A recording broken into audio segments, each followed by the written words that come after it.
Bismillahirrahmanirrahim. Assalamualaikum warahmatullahi wabarakatuh. Waalaikumsalam warahmatullahi wabarakatuh. Saya meyakini bahwa di perjalanan hidup kita itu pasti akan selalu mendapatkan problem-problem hidup. Betul nggak, Bu? Ada banyak permasalahan-permasalahan hidup, betul, Bu? Betul. Yang membuat kita kadang-kadang menjadi stres, bingung, ya kan, depresi, serta lain sebagainya, ya. Maka pada kali ini barangkali dalam momen Isra Mi'raj, ya, momen Isra Mi'raj mengambil tentang tema berkaitan dengan masalah sholat. Ya, Bu, ya. Ada di dalam Al-Quran surat Al-Baqarah ayat yang ke-50, 45 dan 46.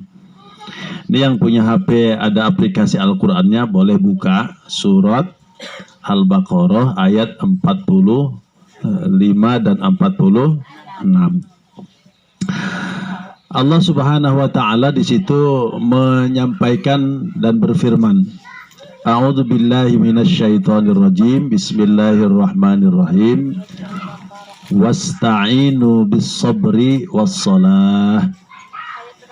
Wasta'inu bis-sabri was-shalah wa innaha lakabiratun illa 'alal khashi'in. Jumpa, Ibu? Ya. Ada jumpa? Ayat 45 dan 46. Al-Baqarah surat yang kedua ayat 45 dan 46. Ya, ini mudah-mudahan nanti akan menjadi bekal bagi kita ketika kita benar-benar menghadapi masalah hidup. Ibu, ya. Entah masalah ekonomi, entah masalah anak, entah masalah suami, entah masalah tetangga, entah masalah makanan, entah masalah hutang, ya kan? Pokoknya semua masalah lah. Nah, ya, semua masalah, termasuk mungkin saya juga sebenarnya punya masalah. Ada masalah besar saya sebenarnya, tapi saya diam-diam aja. Nantilah ceritanya, nantilah. Ada masalah besar saya. Tapi begitulah kemudian Allah Subhanahu wa taala sebutkan firman-Nya sebagai bekal buat kita ketika kita menghadapi masalah. Apa kata Allah? Wasta'inu bis-sabri was-shalah. Minta tolonglah kalian dengan sabar dan sholat. Itu kan bunyinya, ya? Minta tolonglah kalian kepada Allah dengan sabar dan sholat. Jadi dua kata kuncinya, Bu. Sabar dan sholat. Kenapa sabar dulu kemudian baru sholat? Kenapa nggak sholat dulu baru sabar? Nah, ini saya mengambil referensi dari ulama kontemporer kita. Maksudnya ulama kontemporer itu ulama baru kita yang muda tapi dia luar biasa. Siapa namanya? Adi Hidayat. Ya, saya kagum dengan dia, termasuk Ustadz Abdul Somad, kan? Ya. Kata beliau, kenapa sabar dulu baru sholat? Ya, ternyata kita diminta untuk pertama ikhlas serta sabar menerima ujian itu dulu, karena itu adalah sebatas ujian yang Allah sedang mengukur kadar keimanan dan keyakinan kita kepada Allah Subhanahu wa taala.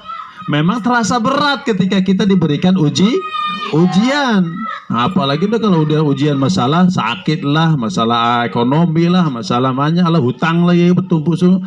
Allahu Akbar, membuat stres kita dibuatnya mau. Itu dia susah memang, kan? Maka Allah Subhanahu wa taala sebutkan wasta'inu bis-sabri was-shalah. Minta tolonglah dengan sabar dan sholat. Artinya kita sabar dulu, ikhlas dulu kita terima ujian itu.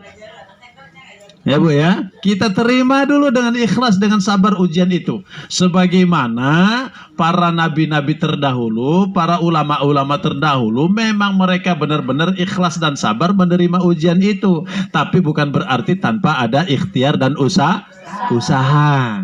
Gitu Bu ya. Lalu kemudian iringi dengan sholat. Dalam sholat itulah kemudian kita bermunajat, tunduk ya, berpasrah diri kepada Allah Subhanahu wa ta'ala. Wabil khusus pada saat kita sedang sujud, menangislah di hadapannya, di hadapan Allah Subhanahu wa ta'ala, minta pertolongan kepadanya, minta jalan keluar daripada permasalahan-permasalahan itu. Kalau masalah sakit, minta kepadanya untuk bisa Allah Subhanahu wa ta'ala angkat sakitnya itu. Dalam ketika kita sujud, wabil khusus ya, di dalam ketika sujud itu. Karena sesungguhnya sholat itu pada hakikatnya adalah doa. Sholat itu hakikatnya adalah doa sesungguhnya, ya. Kenapa begitu? Dalam bahasa ininya, dalam sholat, dalam istilah bahasanya adalah doa. Kenapa? Karena di dalam sholat itu banyak mengandung doa.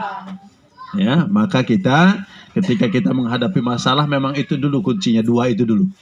Sabar dan sholat. Allah Subhanahu wa ta'ala perintahkan kepada kita, minta tolonglah kepada Allah dengan sabar dan sholat. Insya Allah, sebesar apapun masalah kita, insya Allah Allah maha besar dan Allah maha kuasa untuk membalikkan permasalahan hidup kita itu Bu ya. Jadi nggak usah ragu dengan itu. Nah, karena itu yang kepada ibu sekalian, kepada kita semuanya, janganlah kemudian kita meninggalkan sholat. Wabil khusus sholat 5 waktu. Itu adalah kewajiban bagi kita sekalian. Ya, kepada suami, ayo diajak mereka untuk melaksanakan sholat. Ya, ayo mereka kita perintahkan atau kita ajak mereka untuk melaksanakan sholat, karena itu adalah kewajiban bagi kita. Dan itu sebagai sarana bagi kita untuk minta tolong keluar dari permasalahan hidup kita dengan sabar dan sholat. Nabi-nabi, Nabi Nuh, Nabi Musa, Nabi Ibrahim dan lain sebagainya, mereka semuanya sholat. Mereka semuanya sholat, walaupun sholatnya mungkin berbeda. Karena syariatnya berbeda. Syariat Nabi Nuh, syariat Nabi Adam, syariat Nabi Nuh, Nabi Hud, Nabi Soleh dan lain sebagainya, memang sholat mereka, walaupun sholatnya berbeda karena syariatnya beda. Nah, sholat yang kemudian pada akhirnya menjadi disempurnakan, itulah di Nabi Muhammad Sallallahu Alaihi Wasallam, yang ia kemudian jemputnya langsung dalam peristiwa Isra dan Mi'raj. Ya, itu dia kan, dijemput oleh Muhammad Sallallahu Alaihi Wasallam ya dalam peristiwa Isra dan Mi'raj tersebut. Nah, ibu dan ibu-ibu sekalian yang dibanggakan, yang dirahmati dan dimuliakan Allah Subhanahu wa taala, mudah-mudahan kita tergolong kepada orang-orang yang senantiasa mendirikan sholat ya. Ya, jangan sempat tidak melaksanakan sholat pula. Nanti sebab ada sebuah sebuah lagu disebutkannya, sayang sungguh sayang orang cantik.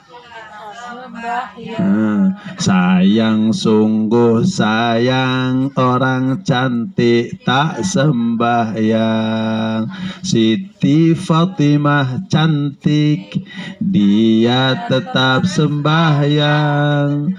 Siti Fatimah cantik, dia tetap sembahyang. Ya gitu ya.